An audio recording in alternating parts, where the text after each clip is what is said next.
Ladies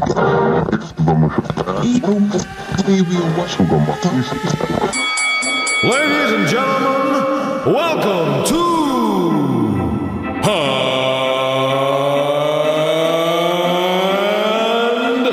Steel Boxing! Hello everybody and welcome to another episode of Hand Steel Boxing.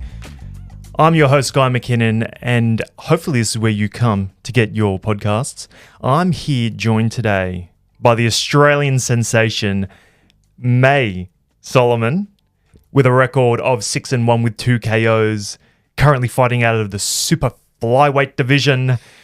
Welcome, Mai, to the venue. How are you? Thank you, Guy, for having me here today. I'm really good, thank you. That's fantastic. You know, it's actually really good to have you because you know what? I've just recently watched one of your fights. I was actually working it, and you can definitely catch all that content with Mai included on Instagram there, which is a very important platform. Yeah, absolutely. And obviously, and after your fight, you got the big win. Now, you've had a very, very interesting career, and we're going to do like essentially a profile on where you're going because after what I saw with that fight with Connie Brown, it was absolutely, the skill set was very, very interesting that I've seen from you. All right, and like I like my boxing. That's why that's why I'm here. and I want to sort of talk about the more technical side of that fight, if you're willing to join us in that, what you were thinking, because it was a 6-rounder, 2-minute rounds, but there is going to be a bit of nuance to that later on. We've got some very interesting news, which I feel like should be highlighted, but that's down the track. So, no limit fight. All right, 6 minutes, 6 rounds by 2 minutes, yep. And your opponent was Connie Brown. All right, now Connie was a live dog in this here because she had a winning record herself. Mm-hmm. And she was, not as a known fighter as you, I would say, as a known quantity. And I think you had more sort of content out there for her to see. Yeah. With you and your team, what were you seeing initially with that fight? Like, what were the weaknesses and what was your game plan essentially? Well, first of all, it was my first appearance on a no limit card, and I thought, there's no better way by obviously picking a really good opponent. I've seen off Connie Brown before fighting on she fought, I'm pretty sure, two fights on a no limit show. So obviously I got to catch that one in person and one on TV, and she impressed me because she really comes out to fight. She's a volume fighter, and she doesn't give up. So I thought, and she's around my weight division. So I thought, why not pick her and really show who I am on a stacked card on TV, really, sort of welcome myself into that kind of audience and really, really bring out the fight. When you get matched with another good fighter, you got to step up. So you got to really prove yourself. So this is why me and my team picked her. Yeah, absolutely. Like that is definitely the right way of going about it because I think historically Australian fighters, they pick easier fights. They may pick ones that aren't quite like, it's all good, that's a guaranteed win. Yep. But then when they go to step up to that high-level domestic, or even more so the case, that international level, yep. Like it gets done quickly because they haven't had that competition. Absolutely, yeah. Yeah. So we picked her and I just knew, like, let's just see what I'm about. Like, let's test myself. And I love tests. Like from my last few fights, it's all about testing myself. And you can say like I'm not one to dodge anyone, So if my team really decides to pick someone for me and say you gotta fight her, like I'll take the fight. I'll study the person and really step up. Like, even if I lose, you learn from these things. That my second professional fight, I lost my fight. Split decision, I was winning and then the fight turned around because of a few things I messed up with, but that's fine. And I look back now and I'm grateful for that loss because I sort of grew from that fight and I learned about myself and continue to learn. I still am continuing to learn about myself, but like you said, I'm just grateful for that loss because I'm just becoming bigger and better. What was the big takeaway from that? it just showed me there was a lot of distractions around me, and I had to eliminate all these stuff after the fight, and focus on what's important and necessary to have a successful camp, to have a successful fight, and to make sure I don't lose again. So Yeah, like it's one of those things where it's like I have the skill set, but being a professional as opposed to an amateur, where you have to eliminate those 1%ers, like as in you have to improve on those 1%ers, should I say, and eliminate little problems so you have the smoothest possible camp, and that's kind of what you drew from that fight. 100%. And a lot of people look at losses and pros like, oh man, that's the worst thing. You don't want that. You need to have a clean record. Like, I think it's the opposite. Like, how are you going to learn? How are you going to change things about yourself? There's one thing I always say to myself: when nothing changes, nothing will change. So if you think about like nothing change, like if I don't change something about myself and try to give it, nothing will change. Like I won't change. I won't evolve. I won't become better. And that's how I look at it, So when nothing changes, nothing changes. That's so true, like very wise words. Yeah. Eh? Yeah, like it's so simple when you think about it, but then like you think about it more, you're like, oh, right, okay, I get it. Well, they say it's the definition of insanity if you do the same things over and over again but expect a different result. You can't, no way. Yeah, it's you like, gotta, come on, man. even if it's just 1%, you'll notice something different in the next fight. Like, if I do something different in the next camp, like just that little thing, that can change the whole fight. Like, what are some of those things that you changed? Like, if you do you mind absolutely. sharing? Obviously, like one thing, for example, I see a lot of fights, like, maybe less social media, eliminating the distractions of it. That can, for example, putting your social media to 1 hour a day, because you're literally scrolling all day. You're loading your brain with some unnecessary information, and it's not needed, right? It's addictive, isn't it? It's addictive, and I feel like that can, and you become more productive when you feel like you've got so much to do and you can do a lot of things, and that's for example, focusing on sleep. If you're getting 6 hours of sleep a day, your body's not going to recover as properly for the next day, and you need that for, especially if you're a professional boxer. You're training minimum twice a day, I'm guessing. Change that from 6 to 8. Huge difference. Game changer. 100%. Over a week, that's what, 14 hours extra sleep. That's what I'm saying. Like all that, you feel the change. So these are some of the changes that can be made. But I'm sure, like with everyone, it's different. I don't know what else, like other options for everyone. But yeah, some of these are the changes. Mai, are you one of these very few privileged fighters in Australia that can be a full-time fighter and that's all they do? Or do you have to have like some side stuff that you do as well? At the moment, I am coaching early mornings. So I do get up at 4 a.m. to coach some people. I don't have the privilege to say I can fight full-time, but I do, like, for example, coach about 2, 3, 4 hours early morning, and then I have the rest of the day free where I'm able to really focus on my training, if it's recovery or whatever it is, and sparring towards my thing. You could say I'm a full-time fighter, but I'm still casually coaching, Can't be fully full-time. Yeah, not just as full-time, yeah. And I think there's something to be said about that it's actually an ideal, X factor that you can do if you have to work and still get that income as well. However, if you can be teaching it, like when you teach, you improve your own skills as well. 100%. I honestly feel like when I'm coaching boxing, I'm just running myself through the drills, and I teach people sometimes the things that my coach teaches me, because I feel like, okay, I'm just reminding myself what I need to be doing, and I find it helpful, Hey, keep that left hand up. I swear, I always say Thinking that. to yourself, I don't know. Like, I see people dropping their left, and I'm like, man, you gotta protect yourself. Fuck, I don't know. Yeah. No. Connie throws an overhand right over your I jab. swear. Damn it. They reference it. They go, May, you said keep my left hand up. What's this? I know. What's Sorry. Do what I say, not what I do. I wouldn't be surprised. My clients would be like, hey, you didn't do what you told us to do. No, I'm joking. A quick side note on the social media thing, how it can be like quite, limited to an hour a day. Yeah. And, you have 20,000 people on Instagram. So that's, you Yeah. know, like you'd be a very, you know, in-demand person in that sense as Yep. well. But just on the topic of social media, please like and subscribe to the channel. And it's always helps the channel grow. 100%. You know the rules. Yeah, you know, get to it, guys. Yeah, get to it. All right. So back to this Connie Brown fight, all right? Because I was absolutely fascinated about it because I've seen you through social media and we have some mutual people that we know, like Sarah Yorlanen, Yeah, yeah. who's one of your sparring partners, I believe. So you became like a known quantity. And then when I saw you on this fight and I was working, I'm like, oh, can't wait. Very interested.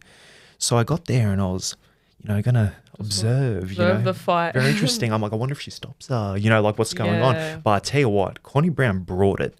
And I'm like, oh boy, you know, and I think she's a mother of three. Two or three. Two or three, yeah. Something So, like that. Yeah, yeah. so she must She's, I think 9 or 10 years older than me. So very yeah, impressive. No, props. Yeah, she's very impressive. Props to her. Like, you know, I give her full respect to, you know, coming out, fighting and just having a family. Like, it's inspo. Yeah. 100%, you know.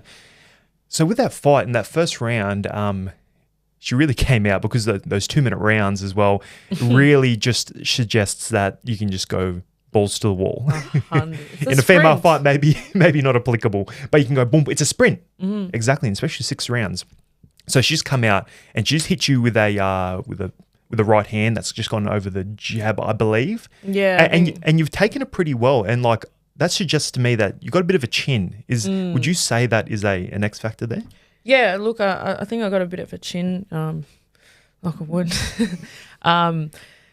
Yeah, like I would say I you know, I don't want to say like I take punches and I'm solid because, you know, That's at the not end how of you the day, fight. I don't. Yeah, no, like I don't want to be I'll take punches. It's silly because I'd like to say I block a lot to, you know, I want to be smart with, you know, with my defense and the way I fight. But yeah, she came out straight away, boom, off. Like, you know, and I get it. It's 2 minutes, so there's no time to waste. Yeah, let's dance. But with that said, later on that round, you counted, bang. Yeah. There's one back for you. I But I think yours did a little bit more damage because I think you rolled with yours and obviously maybe a chin because you have like a pretty high level boxing ability, controlling that range, having that sort of mid range pressure. I feel I was seeing. Anyway, bang, nice counter over the top, and I think she came off second best. If you're going to compare those first round right hands, I'm like, all right, this is going to be telling. Yeah, I seen that and I felt that and I knew I hurt her and I was like, okay, she's gonna go down in this round. Like I was like, I'm all the same for the stoppage, but I sort of messed up like with the second punch. I went over the top with that right, and instead of going down low where I was. Loaded. Where I loaded, I came up high with it. So I tried to aim for a head hook, which I shouldn't have. I should have just dug through from right and then coming over straight to the body as she was falling into that punch because she stumbled. You know, that rocked her really hard. And then, yeah, just sort of stepped up the gas on that one, round one. Yeah, I remember that round clear. I was like, oh, damn.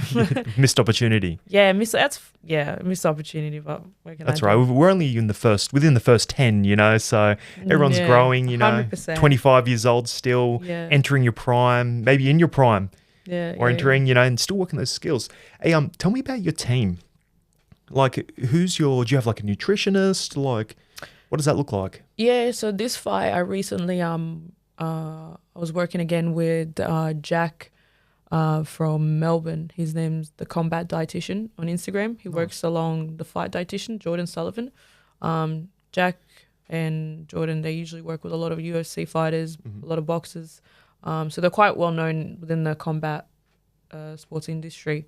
They're quite, you know, they're really good. They know what they're doing.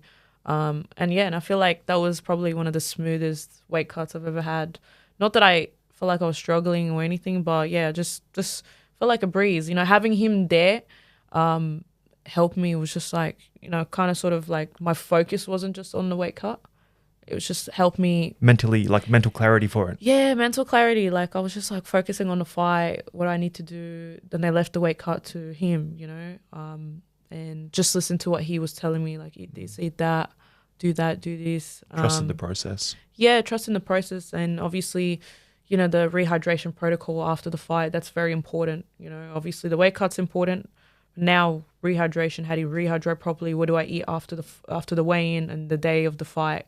And then I feel like I ticked all the boxes for that, and I just felt great. Woke up, slept well, woke up good, felt great, and yeah, I was ready to kick off. What does rehydration sort of protocol look like? Is it just smashing Gatorades, electrolytes? Yeah, having the right amount of electrolytes, having the right amount of water to make sure, Is it like a lot of water?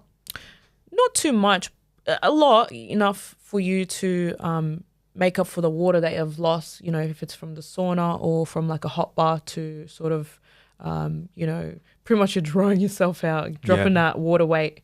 But yeah, you got to make up for that because, you lose a lot of water from your brain, and then last thing you want to go into the fight, fatigued and drained, not enough water in your body, and at the end of the day, you're getting punched, so that can cause a lot of damage. So 100%. Like I don't know if you know this, but I come from a bit of a medical background myself, and yeah, exactly right. And that's the risk, and why everyone's like, "Oh, watch out for the weight cut." UFC and boxing, because they're trying to boil down as small as possible, obviously to have that advantage. Yep. But you're taking like water outside of like that water layer essentially, out of your brain. And then if it doesn't fully like restore, if you will, the risk of like brain injury, concussion, and you're getting 100%. punched in the head increases. I hate to be the one to make excuses because, I don't think it's thing, but I do think my second fight for that loss was a big factor because of that.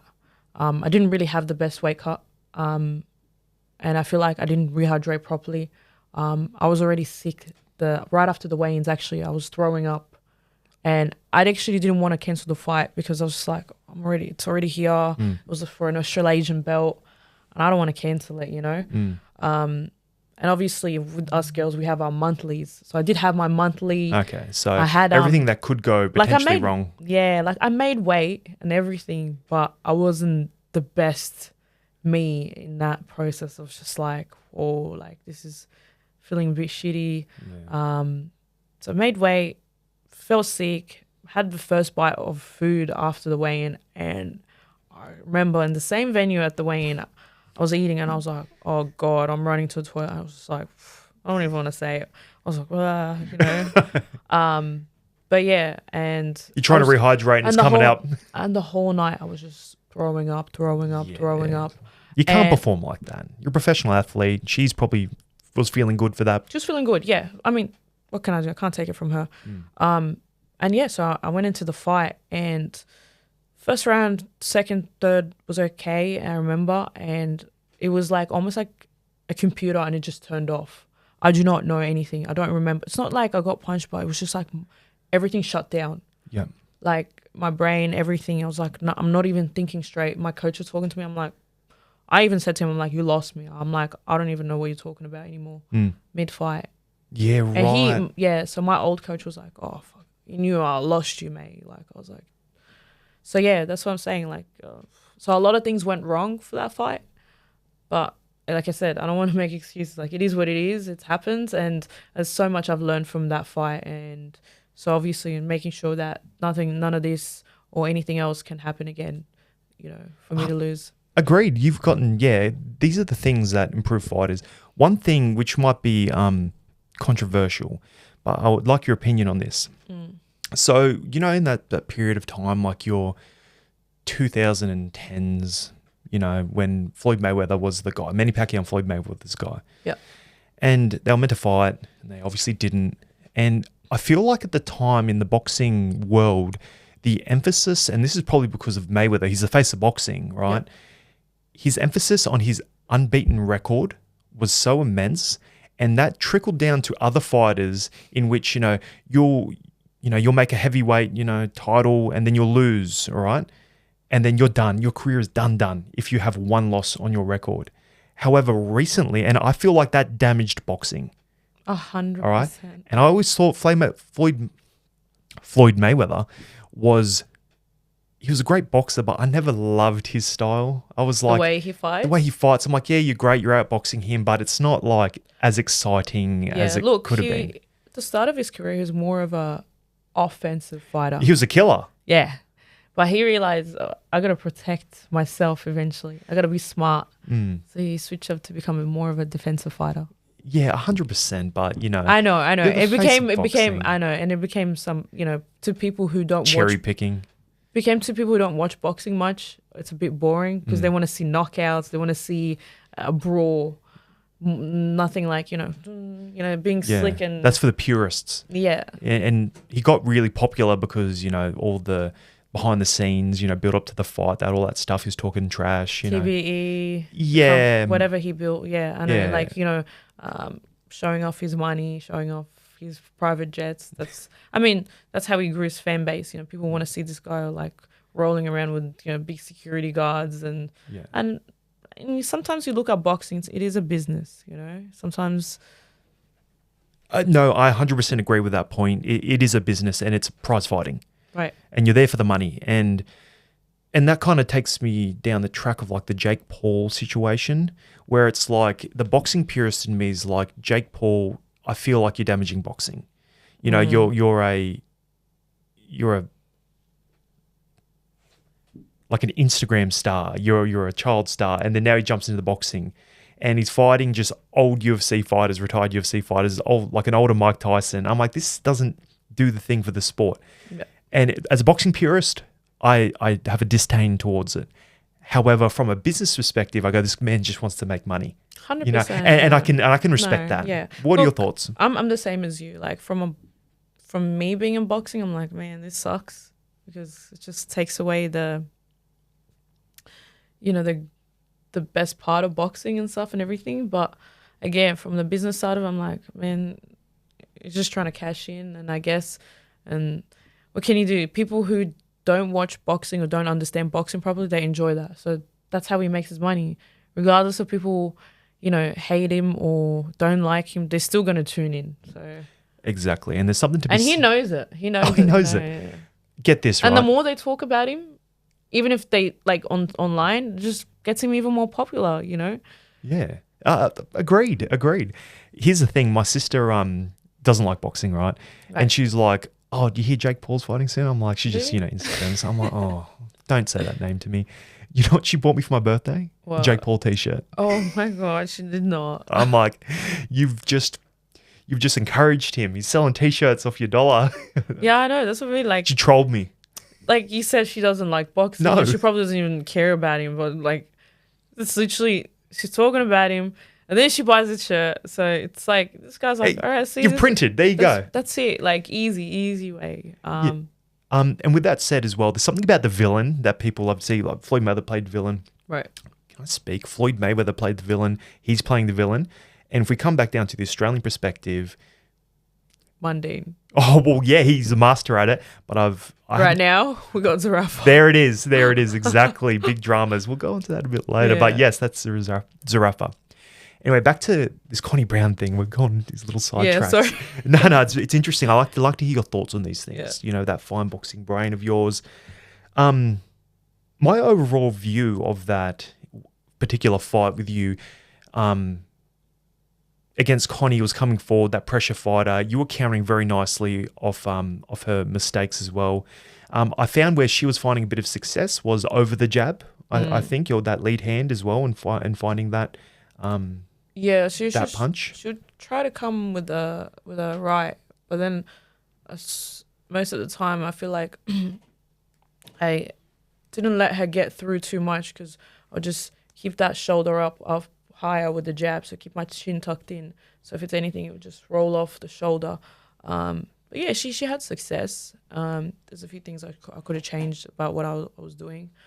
But yeah, like I said, she's a volume fighter. I'm not so much of a volume fighter, and I admit it, but I prefer to sit and wait for a really good shot and be accurate with my punches. And that's exactly what I saw. You were being accurate and making sure those shots were hard and delivered accurately, and the ones they don't see, essentially. Yeah. Like even if you look at the stats, yeah, she threw more than me, but the shots that landed and were more effective was on my side. And I made sure, obviously, most of the punches, if they were landing, they were really stinging her, and you can see it. Like the judges would see it, I will see it, and I can read what she's going on. But you can throw volume, but at the end of the day, if you're not stinging the other person or trying to hurt them, then it's not gonna work. Like you're just really sort of wasting gas, and it will catch up to you later in the rounds. Exactly. And that's the thing with these 2-minute rounds, right? Now, with on the 2-minute round situation. Oh, and by the way, congratulations on the split decision. On the win. The split. Yeah, split. You weren't happy with that, were you? Nah, you didn't even see my face changing. I was like, yeah. And then they go, and then the announcer was like, oh, it's a split decision. I'm like, oh, here we go again. I'm like, God, what is going on here? They were saying you were worried that they were seeing the volume as a success. I don't know. I mean, there's this one judge who that gave me the opposite. I was like, he's done that to me in two fights before that. And I just think like it's the same judge, and I just think like, come on, man. Doesn't like your style. Fair enough, but I'm like, what's like what are you watching? Like, I wanna understand his point of view. Do you know what I mean? Exactly. Objectively, hey. I'm not arguing with him, but I'm just like, okay, what is it like? Yeah, like, and that's part of the game as well, knowing the judges and what they like. Yeah. Saying, all right, sweet. All right, this guy likes, volume, but the other two obviously liked the accuracy and the better shots, more eye-catching shots. That's what I mean. Like, okay, she's throwing volume, but a majority of them landing, a majority of them being accurate. Are they hurting the other opponent? Like, she pressuring me properly. She cutting off the ring. Like, that's what I want to ask. Like, I want to know. Like, I want to learn. Like, rather than just come back to me after the fight and tell me, talk to me, because it's been done previously in the 2 other fights, and I just want to know. That's how I'm gonna grow. Like, you can't just give someone. If you see me on other fights, you can't just give me that and then not talk to me and tell me. Like, I want to understand. So I don't know. I'm guessing I'm gonna reach out to him eventually and just figure out what his thoughts are. Yeah, and you know what? That's a professionalism coming out right now. Exactly. How can I get better? Yeah, that's interesting. And there's no dramas that come out of reaching out to a referee. No, I mean a judge. Sorry, I'm sure I will. Encounter like. I'm going to see him again or have him again on one of my fights. But, I just hate having a split decision because it does make it feel like for the other opponent that they had a chance. And, and it's just confusing, like, I seen Connie's post and it's like, oh, okay, I don't know if her team, they're going to think, oh, we could have had the chance. I mean, did we get robbed or, it just causes that kind of, and I'm like, no, you didn't get robbed. Like if you won't watch the fight again yourself, yes, there was moments you had success, but if we're gonna be real, like it's it was my way. Clearly, you can just see. Doesn't mean because you're through volume you've won the fight. Doesn't work like that. Yeah, 100%. Yeah. No way. So. Yeah, right. That's interesting. Well, on the minutes of rounds. So as we know historically, in the female divisions, they have 2-minute rounds, and in championships, it's 10 rounds. 10 twos, yeah. 10 twos, all right. And obviously for those who are unaware that the guys, they got the 3-minute rounds. Yes. Lucky. Just in case no one knows, and they do 12 in a championship fight. However, on a serious note, you may have actually done a significant groundbreaking event for females and female fighters. Now I'm going to give you the floor here and explain how you've changed the game. Yeah, absolutely. So I was with my old previous coach at the time, and we sort of sat down together and we talked about the 3-minute rounds and how we should have fight for it. And an idea came up. I was like, oh, like, right, like no one has really done it, and I mean, especially in Australia, no one's ever done it. So we were like, okay, how do we go on about that? And I remember we setting up, and we was going to be on a Paul Nazari show at the time, and we asked him, can we have it on? And he said, yeah, that's fine. But we didn't know that there was going to be complications with it, especially with the AMBF. Because you were pushing with 3-minute rounds. 3-minute rounds, yeah, for the 6'3s. So first, we were looking for an opponent. We found an opponent. It was Nicilia Costello from Queensland. She fights in the super flyweight division. She agreed to the fight straight away, and I knew she would agree. And also, we chose someone who will actually come to fight, so really show a good fight. Live dog. Yeah. And then we asked to have I think, the WBC Australasian title on the line for it. And then whoever's representing the WBC in Australia said yes. Eventually that came back to Went to head office. to WBC, and they were like, hell no. Not approved. No, not going to happen. This is not it. Then AMBF came back and were like, this is not going to happen.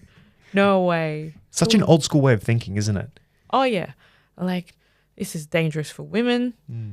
Never happen. Won't happen. It's part of the rules. Blah, blah, blah. Not going to... Rules can change. They used to do 15 rounds. There's been studies that shows that it's too dangerous for women. And I'm like, in my head, I'm like, if it's dangerous for women, I'm like, isn't it dangerous for men? Like, logically speaking, you know, if you're going to say... Boxing is a dangerous sport.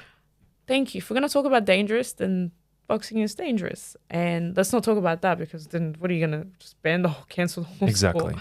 sport? Yeah, so we were sort of like, it was like a roadblock from every way. And we're like, oh, okay, this is not happening, blah, blah, blah. Eventually, John J. and I from Massa, we reached out to him, and he said, yeah, I can prove this for you guys. Because Massa being a sanctioning body also. Yeah. But the only thing with Massa, there's approved in New South Wales and Canberra. So not Queensland, not Victoria. Right. So the only way I can do 3 minutes in Australia is probably in... New South Wales or Canberra at the time. Yeah. Right now. Right now, even now, yeah. And that's almost globally. Yeah, almost globally. And I don't know, I think he's trying to expand all over Australia, and I hope he does, because that'll be great. But he approved it, and we were like over the moon. We're like, oh, wow, okay, like finally. Because we felt like, okay, we felt down, like this is not going to happen. Oh, we're going to go back to fighting 2 minutes. And then he's like, I can put a title on the line to a Massa Australasian. I mean, it's still good. Like, for me, like, that title means a lot. Like, probably means a lot to me than I'm not going to say than an AMBF, but for me, it's like, wow, okay. Did you get a belt? Yeah, absolutely. Why didn't you bring the belt? Sorry, I didn't even think about it. Sorry, guys. Sorry to all the viewers. Sorry. But yeah, he put up an AMBF, a Massa Australasian title for me and Nasilia at the time. But yeah, Nasilia, yeah, like I said, I knew she would come to fight, and she was the favorite in the fight because she had more fights than me. She's coming from Queensland. She was signed to Angelo DiCarlo's team and that. So yeah, she came in full confidence, you know, like she's got the win. I think even on the, like we had a Palmer bet or something. Yeah. I was the underdog. So I was like, cool. Like I like being the underdog. It's Yeah. fine. Did that give you fuel? Oh, 100%. I'm like, it's fine, you know, like It's not fine. You're a competitor, aren't you? I'm a competitor, but like for me, I'm like, cool, let's do it. Let's bring it on. But yeah, she came down, done the weigh-ins, and it was fight night. And boom, like first round started and she came out swinging from her corner. So she came out fighting a 3 minute rounds, like a 2 minute round. Yes. Ooh. And I knew she's never fought 3 minutes. So I'm like, hey, me too. But I know I got this, you know, because I asked for this fight. And yeah, it was probably one of the best fights I've ever had. It was just a good fight. Everything was just so clear in the fight. I remember it. I was smiling. Like I was walking back to the corner. I'm like, yeah, like, and I just knew I had her. Like I had this win. I was like, that's it. You know what? I think a 3 minute rounds for your style, that boxer sniper style, that's perfect for you because they can't come in and volume you over those 3 minute rounds over and over again. And that just plays into your style because that is how you fight. And I think that's perfect. Now, let me ask you, was it different? Like, what are the differences there? Did your training change, and or how is that different in like compared to the 2 minute rounds? Oh, you definitely got to pace yourself compared to a 2 minutes. It's not a sprint. So if the other opponent wants to come out swinging with volume, that's going to catch up to you. You got that 1 extra minute, and it's going to make a huge difference. And I usually like when there's 3 minutes, like I step on the gas like within the last minute, 45 seconds, knowing that I know you're going, like you've wasted your energy a little bit, you know, trying. So it's just about reading them block, slip, and then counter back, and then really be smart. And then the jab is very beneficial within those 3-minute rounds. Like always jab, jab, jab. Set up your combinations after the jab. Move, pressure them. And I love pressuring, like block pressure, and then still be in that offensive mode. But yeah, I love 3 minutes. If I can have my choice for some moments of what fights, I'll always pick 3 minutes over 2s. Perfect. Because you had also, after that, with Holly McMath, you've had a second 8 rounds by 3 minutes. Is that correct? 8 rounds, yes. Talk to me about that one. Yeah. So obviously after the win over Natalia, we wanted to challenge ourselves again. At the time, it's hard to find opponents that will agree to 3 minutes. If it's either they want a bigger purse, and that's fine, I understand.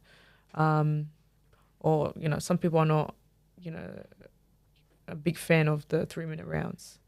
But yeah, we reached out to Holly's team. They agreed to fly from New Zealand to fight us in Sydney. And yeah, and then she's another one that comes to fight as well. Like, so it was another step up for me. She's had more fights than me at the time. She was a great amateur fighter as well. So she had a few national titles under her belt. So yeah, I just knew that's another step up for me. I'll win this. It's good. And 8 rounds is huge. A lot of the guys that fight 8-3 is always for like some sort of title. And I've done that in my I think fifth pro fight. So a lot of the guys, when they fight, they don't do 8 rounds within their 5th pro fight. Sometimes like 6. No way. Yeah. So for me, it's like, all right, cool. Like, let's do this. And like I said, I don't shy away from a challenge or whoever you put in front of me. That's incredible. Like exactly what you're saying. Who's having 8x3s in their 5th fight? No, they ease into it. It's be like at that stage in like a vaunted, amateur prospect, they'll be doing like, 5 rounds, maybe 6 rounds. Yeah. Max. And on top of that, 3-minute rounds. Historically, I'm unaware of any other female fighter doing that. So that's like truly groundbreaking. Yeah, definitely. And is that something that you feel like you've broken stereotypes? 100%. Like when me and Natalia announced the fight, obviously a few newspapers and online forums wrote about us. Like for example, Daily Mail talking about us breaking stereotypes, pushing for that. Wanting a bit of people to sort of believe in us, like that we women can do the same what men can do inside the ring. We already train when we train 3 minutes, like where I'm training right now, like the buzzer is always on 3 minutes. And it's not like I stop after 2 minutes and tell coach, I'm going to sit this one out for that minute. Like we still train, so if it's anything, I feel like women's cardio sometimes if it's anything, can be better than men. Like I see it. Especially with the 2 minutes, you see these girls going boom, boom, boom, boom, boom. Like you see how many punches they've thrown. You're like, dude, what the? Insane volume. That's what I'm saying. Insane volume. So I feel like women can do it. So yeah, and me doing 8-3s, like it just shows who I am and what I'm about. Like I really want to give the crowd and the audience my best self. I want to showcase who I am within those 3 minutes. I can showcase my skills, I can showcase my fitness and everything I can do. And yeah, that's what I'm about. Like I thrive off that, and that's what I'm always chasing. So this last fight that you've had was on a no limit, and obviously they're not doing the 2-minute rounds because they're kind of like that A and BF sort of route to go down, right, with no limit cards. For the most part, I feel like we can get Massa, but obviously, that's the business side of house. Yeah, I don't know. I was just obviously I asked something to do with Fox Sports, and that's fine. I'm still in the stage of building myself, so I can always come back to 3 minutes when the right moment is there and the right opportunity appears. Right. Yeah, 100%. Would you say next for you you're going to chase, say, was it Taylor Robinson, who's the current ANBF champion for super flyweight? No, she's not.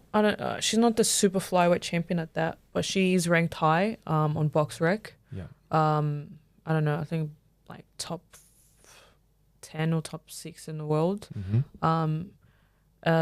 Yeah, I'd definitely love to have a fight like that. I mean, like I said, I'm not chasing anyone in particular, but any fight that I have that's someone in my way. Yeah. So there's no one in particular, but if you're there, you're in my way. So no, it's true. What's your goal? What's your end goal here? My end goal is to obviously, like, besides becoming undisputed at super flyweight. Oh, we like that. Besides becoming undisputed at flyweight, I wanna leave a mark in women's boxing. I wanna, not change so much, but I wanna, make the world like us women can do this and can do that. Pretty much trailblazing in women's boxing. You literally are. Like, I'm honoured to be here with you, mate. Thank you. No, I appreciate it. Because isn't it after you started this, all right? Like, you can always pinpoint it. Like, okay, got a bit of media from your 3-minute rounds, all right, groundbreaking. And then tell me who started requesting 3-minute rounds after that. Amanda Serrano. Oh, Yeah. all right, Amanda, copycat. Nah, look, I know she's been chasing 3 minutes probably for a while too. But it was probably like it happened at the right time. We were sort of like, I done it, and then she was like, I want to do it. Then right before she done it, a week earlier, I had my 8 threes. So it was like, oh wow, like this is so cool because You're said in the same breath as her. yeah, same. Everyone was like, what's going on? Like, what's happening here? Like, you're doing it, and then we're doing it, and then I'm like, yeah, that's mad. Like, so it was good because it was just showing people like, okay, there's more that wanting that 3 minutes, and I've reached out to some female professional boxers in the US, and they want to change it to 3 minutes. Look, I'm not saying to change the rules completely from 2 to 3s, but at least give us that option. If 2 fighters want to fight at 3 minutes, let them have it. Yeah, right. Like, I'm not trying to change the rules completely, like, because, if some people want to do 2 minutes, that's fine. Yep. It's like, I'm not taking away from them, but at least let that as an option. I like that actually, like in a contract thing, like, they waive rules like, say, no 3 knockdown rule, can't be saved by the bell, and they waive those rules, and they can surely do that here. Like Serrano fights someone, big profile, let's eliminate that. 100%. So I just think that, it should be given as an option for us women. But for things to change, it takes time. 100%, especially like, a lot of old heads in the boxing, industry. They're like, nah. Old school mentality. Old school mentality. And it could be like a situation like this, say the option opens up. We're just floating ideas here. The options open up at, that national level when you're going for an Australian title or whatever your respective country is. The option opens up at 3 minutes there, perhaps. Yep. Maybe not ideal because you'd probably want to get them doing a 3-minute round beforehand. Before you're doing it. I don't know. What are your thoughts on that? Like, before a title fight? Yeah, like, I mean, because if you do it at, say, at the, say, Australian level, and you have the option of doing 3 minutes, that you don't want to be doing a 3-minute the first time at a title. So maybe depends. that's bad. It depends the way you prepare for a fight. So, like the girl that's fought Amanda Serrano for the 12 threes, I mean, she's never done a 3-minute fight. Even Amanda, she's never fought 12 threes, and she done it over her belts, like I think 4 belts, or but she done it straight off the bat. She's not like she prepared for a 3-minute fight beforehand or anything. Okay. But yeah, I believe the WBC doesn't agree with those 3 minutes. I mean, some of the other belts do, and they're fine. But yeah, that's why Amanda vacated the WBC at featherweight, because they're not aligning with her beliefs. Yeah. I mean, that's fine, but yeah, I just think, all right, like, we got to evolve a little bit. Let's just trial something. Yeah. Let's try and make a solution here, see how viable it is, etc. For sure. Fair. So, your route now, what do you want next? Is there a fight coming up? Because you fought just recently. Yeah, I think about, what, 2, is it? 2 weeks? What's 2, today? 3? Wednesday or Thursday? What are we in? Today, Thursday. Yep. That's 2 weeks ago. just over 2 weeks ago. Look, not a mark on you. Yeah. Just over 2 weeks ago. yeah, I just want to be active. I'd love to finish the year with another 2 fights if I can. Obviously, we're in September, October, November, December, so I do feel like we can squeeze the 2 in. Just want to stay active, and if one of them can be for a title, like a intercontinental, international, or Oceania, for any of the 4 belts that are out there, that'd be amazing.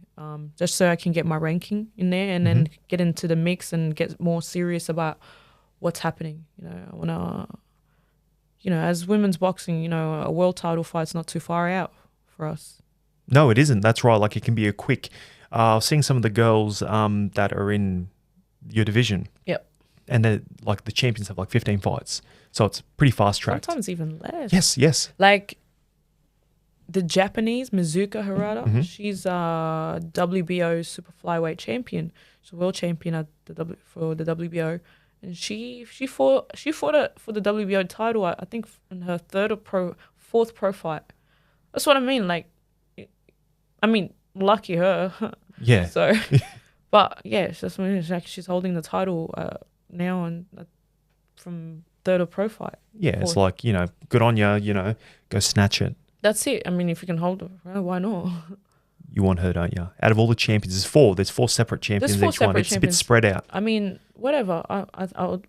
I think if I can have a pick between between the WBA or the WBO, the Argentinian girl. I watched her fight Lynn Sandstrom in Sydney, and that was I think March or April it was. And yeah, I got to see what she's got, and I do feel like that could be a good fight between us. Who's your money on? Yourself or her? Me, of course. Happy with that? Me, of course. So I think yeah, but again, yeah, like just got to get that ranking on the WBA. And you'd get that by being active, getting the Oceanias. Yeah. You just got to be ranked with the WBA, obviously. So tell me, where are you training out of exactly, and who are your sparring partners? Because I'm led to believe that the female boxing community in Australia is quite tight knit. Like, everyone knows each Very other. small, yeah. Yeah. So talk to me. I train with under Mick Akaway. You would know who Mick is, of course. Who doesn't? Yeah, of course. Yeah, so Mick's great. I started training with Mick in just before my before my fight in March. That was on Stan. I literally, I think 2 weeks out from that fight, I connected with Mick. Right. Yeah. So. And instant connection, chemistry?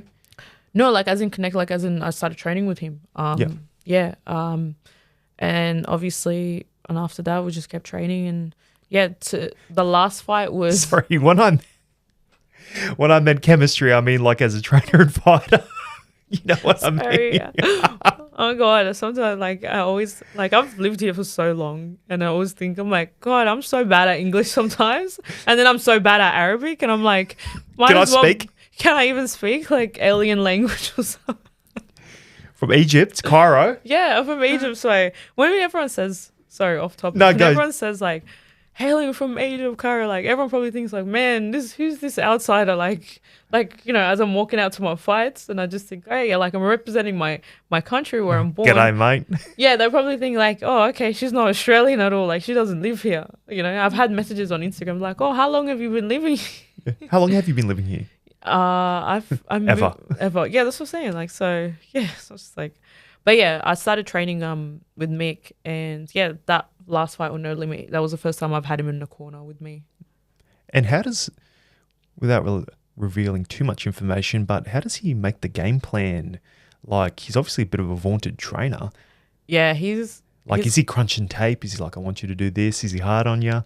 He's both. He's a mix of everything. He's got a really good eye. He'll study the opponent very well to the T. Probably things that I wouldn't even notice. I'm Weird stuff. Yeah, he'll come back and tell me stuff, and I'm right, and I'm just okay, how did I miss that? And yeah, he's just one person that studies the other opponent and just knows everything. But he's great. Real student of the game. Yeah, he's been around for years, and I've always respected. Great trainer. Great trainer. I've always respected what he does and everything. So yeah, like for me to be training with him right now, like it's just I can't believe it. Like I enjoy training with him. Like I listen and I'm like, okay, like, and I ask him questions over and over and I'm like, what do I need to be doing that, and I just enjoy boxing a lot more now with him. And how's the corner like? First time, During the fight? First time obviously had him in, I felt calm, Is he like a calming presence, or is he like a fire you up, or he can do it all? He can do it all. Like, he would tell me do this, and then I would do it in the front. I'm like, oh shit, okay, it's working. And then I remember in that last round, he's like, all out, just all out, like don't. And I remember that round 6. I don't know if you remember the last round. Yeah, it was high level. Oh, and that it was all round, in the corner right at the end. That that last round, I was like, man, this girl 1-for-1. I was like, this girl's gonna get stopped. Even the ref was holding because he was about to, I feel like there was a few extra seconds or anything. I don't know if he could have jumped in. Yeah, he was edging. He was like, all right, looking for a big shot, and that's it. Even I was listening, I watched the fight over, and her corner was like, oh, she's backed off in round 5, like she's showboating or something. But that was just me, like, making her miss. I just wanted to make her miss, and to feel like, oh shit, well, like I'm missing, and he thought he was telling her like that, and I was just getting her, countering her, making miss, countering her, and then he was just telling her, make him pay. Yeah, and he was telling her, oh, like, she's got nothing, her gas tank is off now, like, because I'm moving back at this time, and for round 5 I was moving back in that round. Right. Yeah, but I wasn't moving back because I'm tired. I was just moving back because I got to switch up a little bit, because I know the next round is round 6 coming up, and I'm gonna go all out. Like, I'm not even taking a step back on this one. I'm gonna stay still, or I'm gonna keep moving forward on you. Bulldozer. That's it. I'm gonna try to take you out on that round. And and I don't know. Like, I felt bad for her because I was watching it. I was like, man, what's he telling her? Like, he's like, yeah, you're gonna get it the next round. And I just like round 6, I was watching myself. I was like, boom, like it was a go. Yeah, it was all action. Yeah, I only watched it back again, like last night, I think, and I'm just that last round. I'm just like, oh my god, that what last is going round. on? I was like, damn, like I was like this close.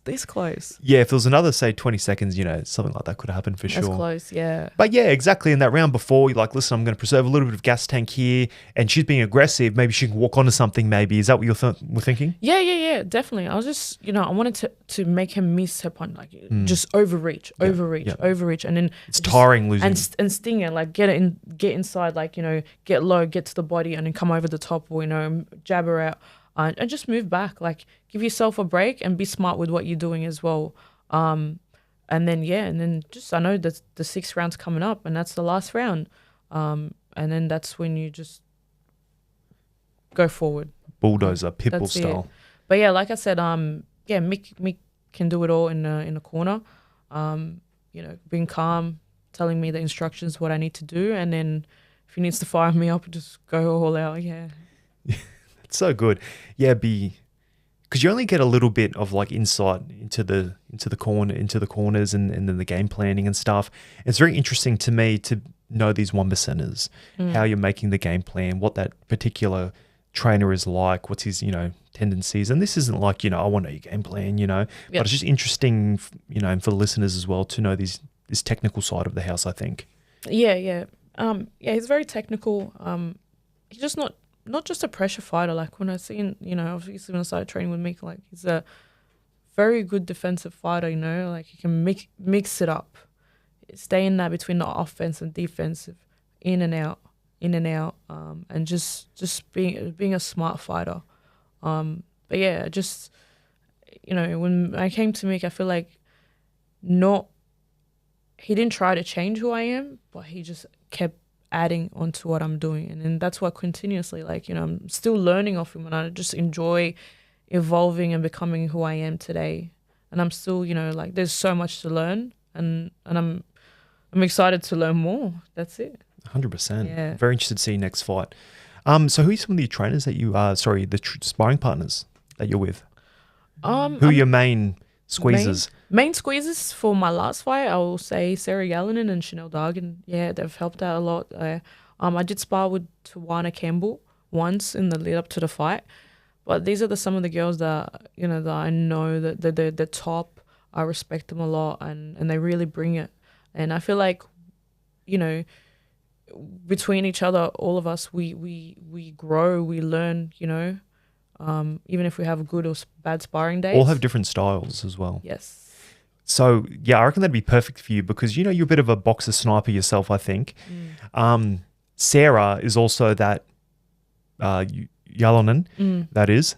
She's very much like that long sort of Soviet style where she tries to keep it long as well, like a bit of a boxer. She uses her range, yep. Yep. Chanel, Pitbull, can she crack like her power? Yeah, she's got good power. Who's got better power, you or her? I was like, she's great. Look, She's great. No, I love Chanel. She's very respectful, very, very good fighter. And yeah, no, just, I remember even helping her out with her fight in the lead up to her Australian title with Amber Amelia. That's a pressure fighter. Yeah, that was one of the best fights I've ever seen her. It was such a good fight. Amber Amelia, pressure fighter. With Chanel. Fireworks. 100%. That was such a good fight. But yeah, I was so happy, when she won because I'm like, we were both preparing for both of our fights. I was preparing for Holly at the time, and she was preparing for Amber. And yeah, like we're just helping each other out in the lead up to that fight. And yeah, she's great. She's always down to help me out, and I'm always down to help her out with her fight. So. Chanel's meant to come on here actually, so hopefully in the next few weeks, Chanel. that will get you on here. That's so good. Now I'm going to ask you a bit more of a serious question here. Yeah. So one thing which I've observed, and I also posed this question to Sarah also, is that with the guys, like that contrast between the two sports. One is that, you have the males, which are about the knockouts, this, that, and the other. But there's a different marketing strategy, which I've found of some of the women that are at the top of the sport, in which it's very much like the methodology that Ebony Bridges has done with they come out and it's almost like a over-sexualization of it. And it's really started with the UFC as well. I noticed when, that first started, right? Where it's like, yep, cool, I'm going to get here and fight. But what gets the eyeballs on first is that like, oh, it's a hot chick. Yeah. And my question is to you is whether or not that do you think that takes away from the purity of the sport, or do you think that's purely a tool for yourself to get the bag because you are a professional fighter? Look, it's a bit of both. Personally, with myself, I wouldn't do it. Like, I wouldn't do, and I have nothing against what other people do. I mean, respect to you. Do what definitely not trying to start beef. Yeah. Do what you got to do. If that's what makes you happy, if that's what gets you the bag, go for it. But with me, I just think there's other ways for people. Like for me, my way, I want to empower women. I want to help young girls. I want to help other women. I want to help whoever it is to, and that's how I can probably get my name out there. I want to help people out. But just be yourself, and if something comes your way, it will. If it's meant to be, it will be. But what can you do? Like, I guess that's what catches the eyes most of the time. If it's coming out in a certain outfit or weigh-ins, that's fine. But at the end of the day,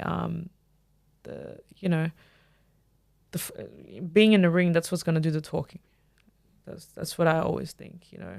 And yeah.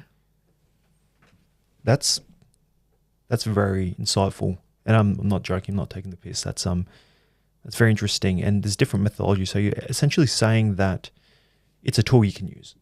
Yeah. Not your style, tool you can use. Definitely, it's a tool I can use, but or other fighters, that is. Or any other fighter, but not in a million years I will ever. Yeah. Not the road that I want to take. Yeah. Because once I do it, then that's what everyone expects of me. You let these do it. That is so true as well. Like, I'm a girly girl, right? And people will say, "Oh yeah, she's just a girl," and that's fine. I like people to think that of me, but then at the end of the day, like I can fight. Killer. And I'll come to fight, and that's what we talk. Like, I don't have to dress in a certain way to catch people's eyes. Just being myself and who I am, that I'll make sure that will catch people's eyes, and showing who I am in that ring. I'll make sure that will get people talking. That is pure. I really, really like that, because no one can be you. Like, if you try and copy someone, people are going to see through the lack of, that's not genuine. It's like 100 copies of everyone's doing the same thing, and having that OnlyFans logo or wherever it is, and I don't care how much money OnlyFans give. I don't care about that. Yeah, I mean, I like that. Yeah. And like we were saying, if that's like the methodology that you're using as your marketing style, happy days. Like, I do not hold that against you. I have no problem, man. Like, just do your thing. Yeah, I do mine, you do yours. That's what I'm saying. Like, if that, at the end of the day, that makes you happy, far out, go for it. Like, with that said as well, Ebony has used that methodology and got, quite a lot of like media attention. However, she has had some really entertaining fights as well. And that emphasizes that. But that's what I'm saying. Like, she can bang, like, she can fight, she's a brawler, and I respect what she's done, and she's made a lot of money. She's got a lot of audience from, either from the weigh-ins or from the fight, and she's got people talking, and that worked for her. Sometimes people might copy, and it might not even work for them, and I just feel like, okay, well, that's you just done that for no reason, But yeah, like, it worked for her, and good on her. She took full advantage of it, and I mean, I'm sure other people would do the same as her. She's a good shit talker as well. Like, when she was fighting the Aussie girl, Shannon O'Connell. She called her Shani. Shani. She likes, like, I feel like Ebony likes to take the piece. Like, yeah, Shani. she's pretty funny. Yeah. Yeah, she's a funny chick. She'll and again, that's when you're funny, charismatic, and got like a cool, bubbly personality. That will attract people to watch you. They just want to know, oh, okay, who's this chick? Like, exactly, yeah. She's a bit of like an entertainment package almost. Yeah, definitely. I think she is, and I mean, that's why Matchroom got her on, Eddie Hearn got her on, and yeah, like, I mean, what promoter wouldn't want to put her on, because she'll be selling tickets, putting bums on seats, that's people the idea. To buy the pay-per-view, and that's what happened. So yeah, you just follow the money. Like, it makes sense. We're here to earn money, and it's an entertainment industry, right? At the end of the day, business. Yep. Definitely. So talk to me about the bad guy, like we were before. Like, let's talk a little brief landscape of Australian boxing. We have Zarafa, the bad guy, right now. Went overseas. His crusade overseas, if you will, didn't quite go as planned. He's come back. Lara, yep. Yeah, Lara, and he got done one or two rounds or something. He's come back and he's fought Tommy Brown, yeah. Done his bicep. Now it's set up for this Nikita Tszyu fight. You've got the bad guy and you've got the young gun, big name in Tszyu. Mm-hmm. What are your thoughts on that landscape there? Because obviously you were there, right amongst it. I mean, I think it's a good fight. I think, to be honest, I think it's still a test for Nikita. I love watching Nikita fight. He's a killer. But, man, that fight against Cohen, it was a big test for him, because I did feel like Nikita was going to go almost there. Like, he said it was a big like one of the hardest challenges of his life, he was saying. Yeah, I think Nikita even mentioned... in the ring. He said Igor was almost going to ask him if I can throw the towel or something. I don't know. I read that somewhere. I hope I'm not wrong. Yeah. So I don't want to say anything. But I don't know. But yeah, like, he ate some big shots, and it felt like Cohen almost had him. 100%. And you know what? I was saying this beforehand. Everyone's like, Nikita Tszyu's going to smoke him, And it wasn't an easy fight for Nikita. No way. No way. But like, you look at his record, Cohen Mazudia, and it's like, oh, he's got 3 losses, going to get cooked.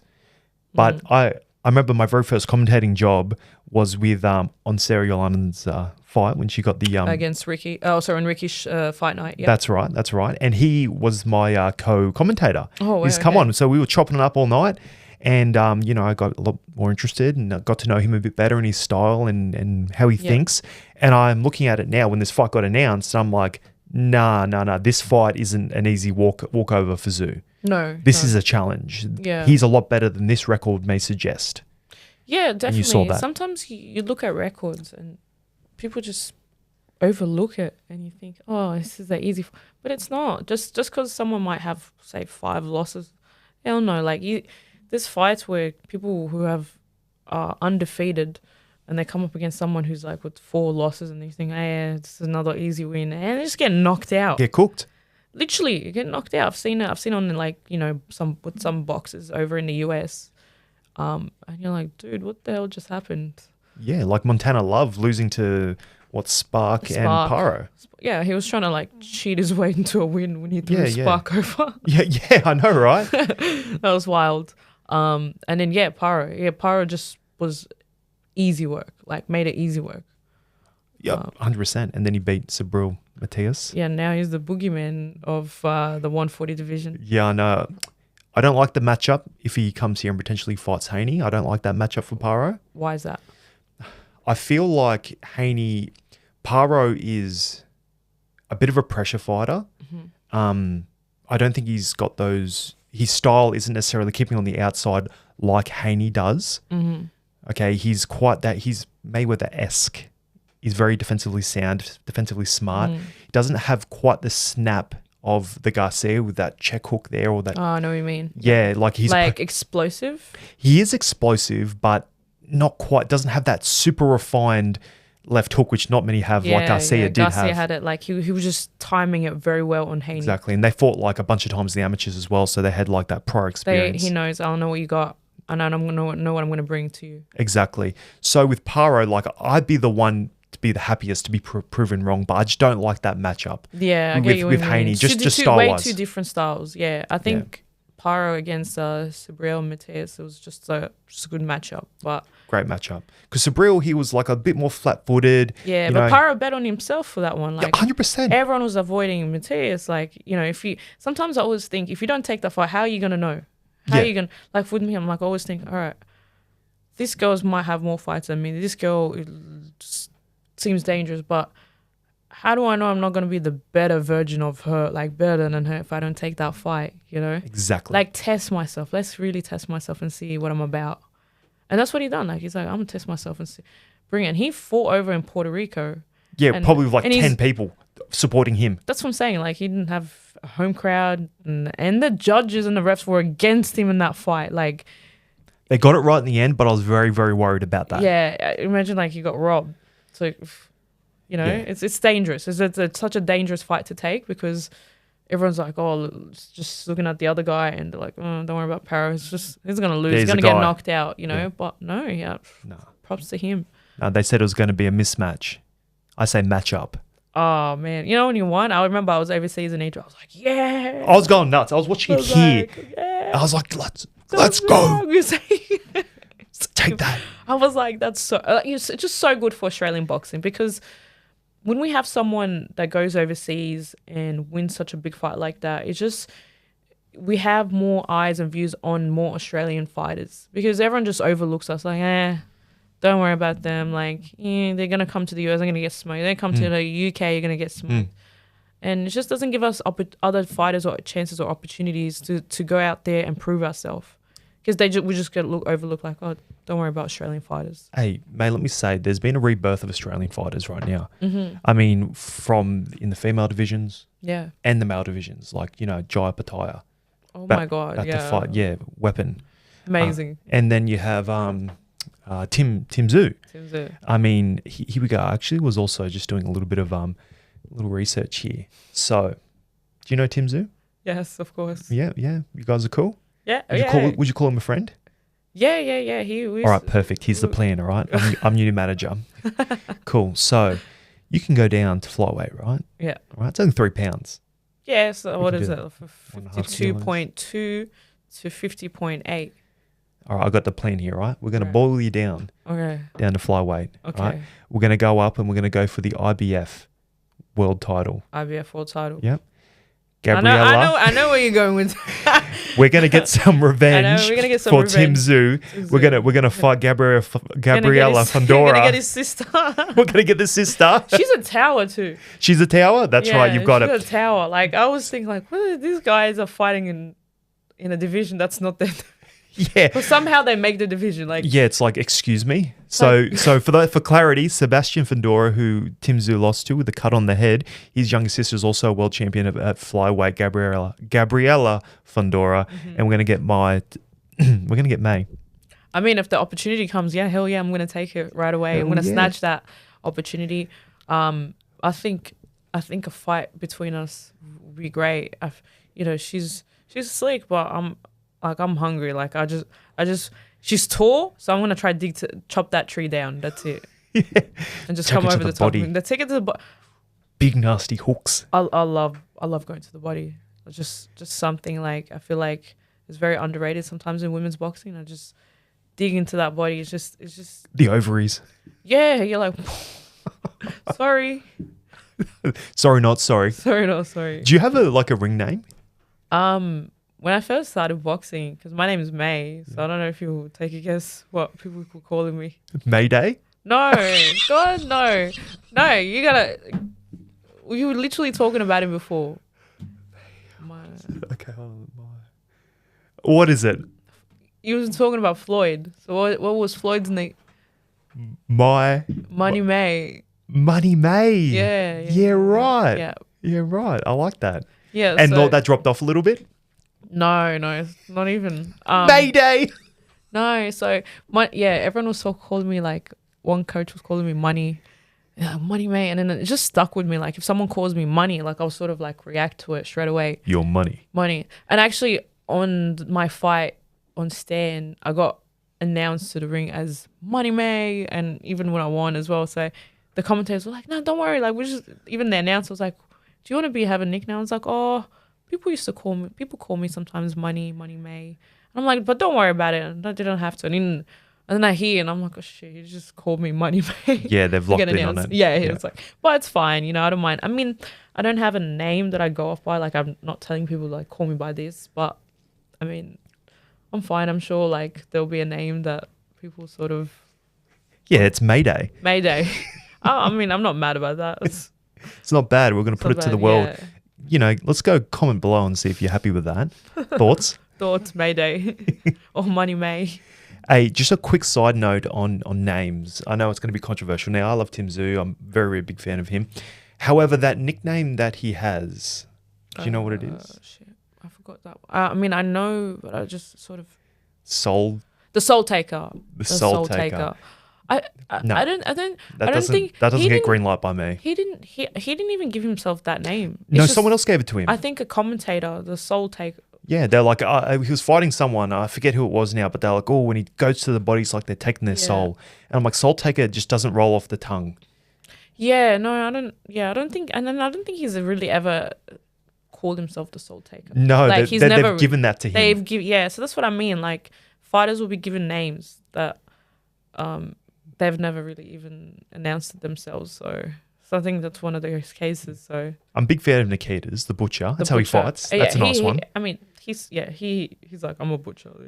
It's the way I fight. He's happy with it. You know? I'm happy with it. And that's the way he fights. He just doesn't care. Like keep him messy. Yeah, just chopping people down. Yeah. I'm like, gee. He's a pretty chilled dude actually. When I met him, he was just like, yeah, man, got a banana sandwich. Yeah, he's seen is like from the time I used to train with them over at the zoo club. It's just very chilled. It's just like one of those chill guys. But I mean, it's a different story when it's in the ring. Yeah. He's like very much like a candle lit before the fight. Yeah. Banana sandwich. I saw that. He's like a philosopher. He's like, he really considers his thoughts. And I'm like, I like that. Yeah. No, it's not cool. Just saying dumb shit. No. It's cool to see some fighters like how they are outside of the ring.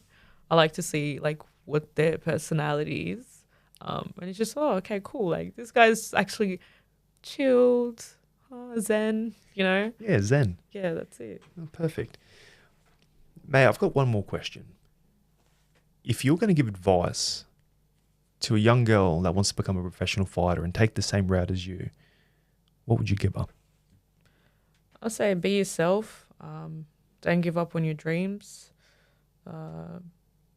People are going to doubt you. Keep chasing what you're great at, and reach for the stars. honestly, simple advice. And one thing I always say, if nothing changes, nothing will change, you know. So always thrive to become better, and keep working on your craft. See, simple. Don't gotta things don't have to be complicated, you know. So always the simple things. That's perfect. Thank you very much for that. Anytime. Well, ladies and gentlemen, we are here with Mai Soliman. Thank you for listening. If you liked this episode, please subscribe to the channel for future content.